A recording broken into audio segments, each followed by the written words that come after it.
Sanibonani and welcome to Wisdom X Magaziwe. Imina ngane yamakhehla amadala, amakhehla amakhulu, amakhehla amahle.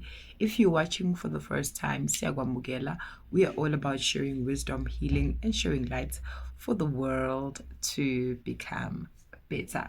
Namuhla ke, I want to speak about amandla. Mawaphakama uyingane yesithunywa.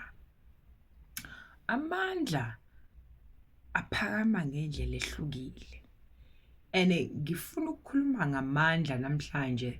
Why? Because of the people who are still saying, how long does it take for isithunywa ukuthi siphakame? And all of those things. People are still trying to find out. People are still trying to put a time frame.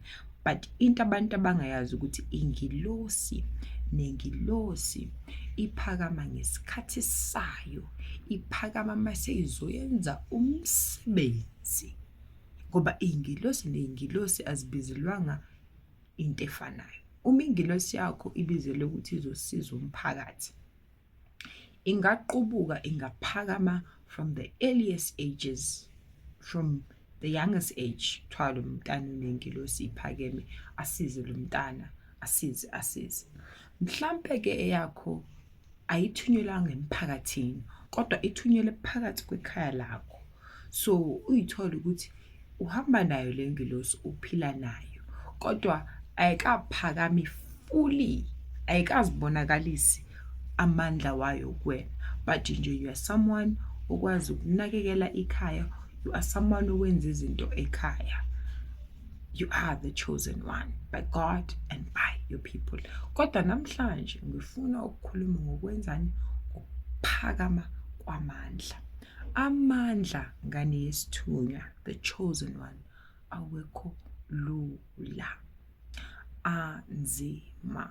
Angeke uphakamelwe amandla bese impilo yakho inethezeke nje.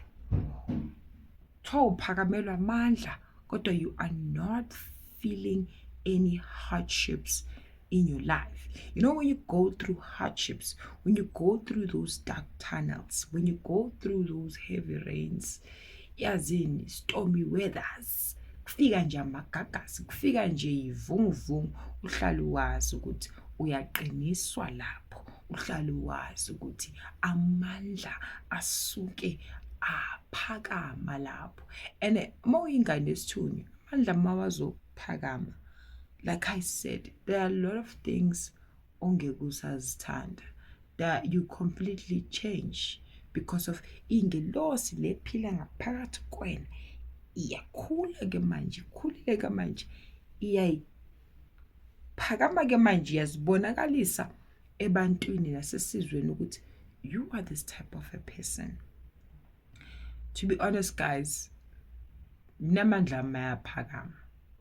And mawuyingane yesithunywa, you must know ukuthi in your journey you go through different stages.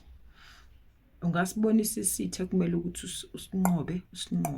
Mawuceda usinqobe, kukhona ezinye inkinga osazohlangabezana nazo as you grow. Akubale nje kuphelele lapho. So you must understand ukuthi yebo uyingane yesithunywa, kodwa ingilosi yakho nayo iyakhula as you grow up. So amandla nawo ayenzani? Ayakhula as you grow. But can I tell you, I would be someone who's very tolerant, like I tolerate a lot of people, tolerate people and say I know and let things slide. Angisho ke ukuthi nguwimpi yakhe, kodwa nje I am not that person anymore. I wouldn't just tolerate people. I wouldn't just make excuses because of Dala. I would make excuses for people and say, no, they're acting like this because of this. Even in relationships, I am a different person right now. If I have to speak to you, I'll speak to you. If I don't have to speak to you, I won't speak to you. I love my peace. I love being alone. Kunjalo nje. Kodwa ke amandla wethu awaphakami ezimeni eyifanayo. Zokhuluma ngathi thina izilwane ezitha zasekhaya. Amandla wakho aphakama mangabe ke isithunywa sakho sithunyelwe ekhaya, kumele ukuthi ulwisane nalesi sitha sasekhaya. So lesi sitha sizozama vele ukukucindezela, ngoba abanye benu nicindezelwe emakhaya ngoba abantu ekhaya abawafuni lamandla nawo, ngoba lamandla nawo abonela ikhaya lonke ukuthi ubani ekhaya wenzani. So they will try by all means ukuthi bakwenzeni, bakucindezele. But little do they know that cha, ingelosi yakho, the more you grow, nayo yenzani, iyakhula, iyakhula, iyakhula, iyakhula. And as ikhula ke, washa, you defeat abantu basekhaya. And once you've defeated them, you never look back, because you become this different person.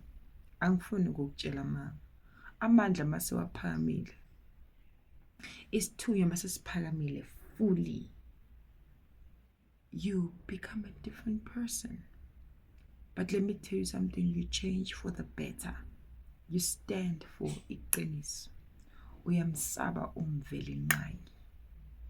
You don't even judge people, but you treat them accordingly. You start accepting apologies, but you remove trust, even from family members, because of God continues to show you that you can accept their apologies, but inhliziyo zabo will never change. They are weak. Ngoba be weak, umoya omubi usazodlala ngabo. So you accept their apology, you bring them back in your life, they will still stab you. So when someone has done you wrong, they apologize, you move on, you don't even look back. Injalo nje siphila kanjalo thina singamakhehla. You do us wrong and God has shown us, we don't go back to you. We forgive you, but we don't forget.